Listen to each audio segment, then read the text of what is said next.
சற்றுமுன் வெளியான முக்கிய அறிவிப்பு. வங்கி கணக்கு உள்ள அனைவருக்கும் புதிய அறிவிப்பு வெளியாகியுள்ளது.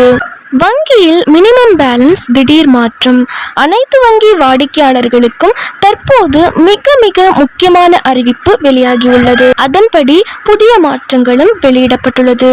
இப்போ ரீசெண்டா வங்கிகளுக்கு பல்வேறு புதிய விதிமுறைகள் மாற்றங்கள் செய்யப்பட்டுள்ளது.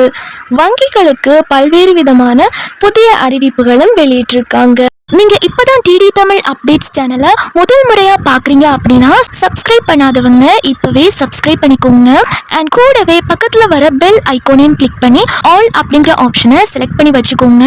ஸோ அப்பதான் நம்ம அடுத்தடுத்து போடக்கூடிய அனைத்து புதிய தகவல்களும் உங்களுடைய மொபைலுக்கு உடனே நோட்டிபிகேஷனா வந்து சேரும். அண்ட் வீடியோக்குள்ள போறதுக்கு முன்னாடி இந்த வீடியோ உங்களுக்கு பிடிச்சிருக்கு அப்படின்னா லைக் பட்டனை கிளிக் பண்ணி லைக் பண்ணிக்கோங்க.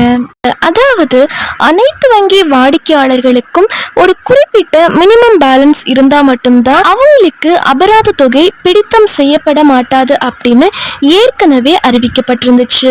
அது எல்லாமே தற்போது பாத்தீங்க அப்படின்னா விலக்கு அளிக்கப்பட்டதாக அறிவிக்கப்பட்டிருக்கு. இதற்கு முன்னாடி நீங்க பேங்க்ல அக்கௌண்ட் வச்சிருக்கீங்க அப்படின்னா கண்டிப்பா உங்களுக்கு மினிமம் பேலன்ஸ் அக்கௌண்டா இல்ல ஜீரோ பேலன்ஸ் அக்கௌண்டா அப்படின்னு செக் பண்ணி பார்த்துக்கவும் முடியும். செக் பண்ணி பார்த்துக்கோங்க. அதாவது சேவிங்ஸ் அக்கௌண்ட் சொல்லக்கூடிய அந்த அக்கௌண்ட்ல உங்களுக்கு ஜீரோ பேலன்ஸா இல்ல மினிமம் பேலன்ஸா அப்படின்றதையும் செக் பண்ணி பார்த்துக்கோங்க.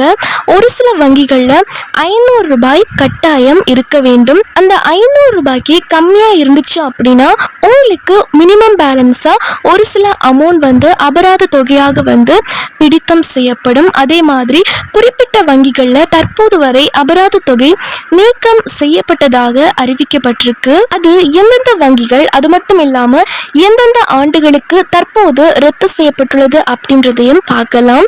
முதல் கட்டமாக 9 வங்கிகளுக்கு முக்கிய நடைமுறைகள் மாற்றங்கள் செய்யப்பட்டுள்ளது. குறிப்பா பஞ்சாப் நேஷனல் பேங்க்ல ரத்து செய்யப்பட்டதாக அறிவிக்கப்பட்டிருக்கு.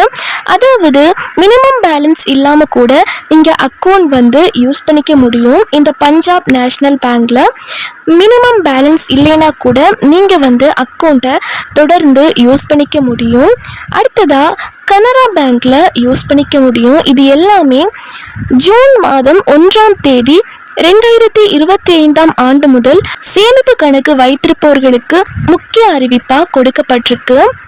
அடுத்ததா பேங்க் ஆஃப் பரோடா ஜூலை மாதம் 1ஆம் தேதி 2025ஆம் ஆண்டு முதல் நிலையான சேமிப்பு கணக்கு வைத்தல் அறிவிக்கப்பட்டிருக்கு. இந்தியன் வங்கி வாடிக்கையாளர்களுக்கு ஜூலை மாதம் 7ஆம் தேதி 2025ஆம் ஆண்டு முதல் ரத்து செய்யப்பட்டதாக அறிவிக்கப்பட்டிருக்கு. அதுக்கப்புறமா பேங்க் ஆஃப் இந்தியா வைத்திருக்கக்கூடிய அனைத்து நபர்களுக்குமே ஜூலை மாதம் குறிப்பா 2025ஆம் ஆண்டு முதல் மினிமம் பேலன்ஸ் ரத்து செய்யப்பட்டுள்ளது.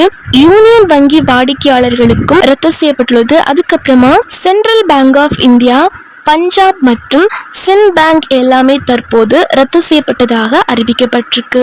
அது மட்டும் இல்லாம ஸ்டேட் பேங்க் உள்ளிட்ட குறிப்பிட்ட வங்கிகளுக்கு மட்டுமே மீண்டும் மினிமம் பேலன்ஸ் மாற்றம் செய்யப்பட்டதாக அறிவிக்கப்பட்டிருக்கு. அதாவது ஒரு நிலையான ஒரு வங்கிகள்ல நிலையான தொகை குறிப்பாக 200 ரூபாய் முதல் 500 ரூபாய் வரை அபராதமாக வசூலிக்க முடியாது. குறைந்தபட்ச இருப்பு தொகையில் எவ்வளவு குறைவாக இருக்கிறதோ அதற்கு விகித அச்சாரப்படி மிக சிறிய அளவிலான அபராதம் விதிக்கப்பட வேண்டும் என எச்சரிக்கை கொடுக்கப்பட்டிருக்கு. அது மட்டும் இல்லாம வங்கி கணக்கில் பணம் குறைந்தால் வங்கி வாடிக்கையாளர்களுக்கு அபராதம் விதிக்கப்படக்கூடாது. வாடிக்கையாளர்களுக்கு SMS தெரிவித்து 30 நாட்கள் கழித்துதான் அபராதம் விதிக்கப்பட வேண்டும் என தற்போது ஒரு புதிய அறிவிப்பு கொடுத்திருக்காங்க. அதாவது உங்களுடைய பேங்க்ல வந்து மினிமம் பேலன்ஸ் சொல்லக்கூடிய அமௌண்ட்டை விட கம்மியான அமௌண்ட் நீங்க வச்சிருக்கீங்க அப்படின்னா உங்களோட மொபைல்ல SMS வந்து அனுப்புவாங்க. அந்த SMS நீங்க ரிப்ளை கொடுக்கணும். அப்படி இல்லாட்டி நீங்க உங்களோட அக்கௌண்ட்ல மினிமம் பேலன்ஸோட அமௌண்ட்டை கொஞ்சம் கூடுதலான அமௌண்ட்டா நீங்க சேமிச்சு வைக்கலாம். அப்படி நீங்க செய்யலாம் அப்படின்னா 30 நாட்களுக்கு பிறகுதான் உங்களோட வங்கிகள்ல இருந்து குறிப்பிட்ட அபராத தொகையாக பெறப்பட வேண்டும் என தற்போது தெரிவிக்கப்பட்டிருக்கு. இந்த டிஜிட்டல் இந்தியா நோக்கம் நகரும் வேளையில் சாமானியர்கள் சேமிப்பில் கையில் வைத்திருக்கக்கூடிய அனைத்து பணங்களும் அபராத தொகையாக வசூல் செய்யப்படக்கூடாதுன்னு தற்போது ஒரு முக்கிய அறிவிப்பு வெளியாகியுள்ளது. குறிப்பாக 200 ரூபாய் முதல் 500 வரை 2க்கும் மேற்பட்ட வங்கிகள்ல கண்டிப்பா இருக்கப்பட வேண்டும் அப்படின்னு அறிவிக்கப்பட்டிருக்கு. மற்ற வங்கிகளுக்கு எல்லாமே மினிமம் பேலன்ஸ் குறைக்கப்பட உள்ளதாக ரத்து செய்யப்பட்டதாக அறிவிக்கப்பட்டுள்ளது.